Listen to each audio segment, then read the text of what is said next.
बलगम वाली खांसी में बहुत फायदेमंद है अदरक। गले की खराश और दर्द दूर करती है अदरक। आइए जान लेते हैं अदरक का सेवन कैसे करें।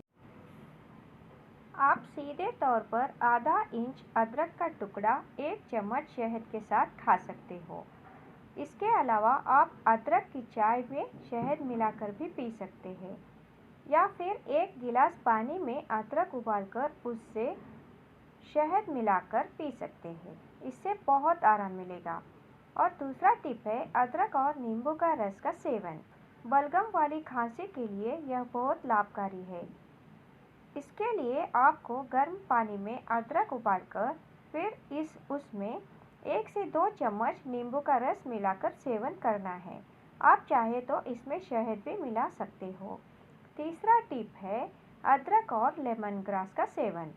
फ्लू, सर्दी, खांसी और बलगम आदि से निपटने के लिए यह कॉम्बिनेशन बहुत फायदेमंद होता है। आप पानी में आधा इंच अदरक का टुकड़ा और लेमन ग्रास डालकर 3 से 4 मिनट तक उबालें।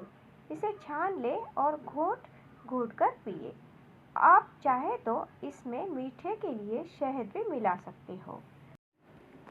तो दोस्तों, आज की वीडियो आपको कैसी लगी? अगर वीडियो पसंद आई तो लाइक करें, शेयर करें और सब्सक्राइब करना बिल्कुल भी ना भूलें।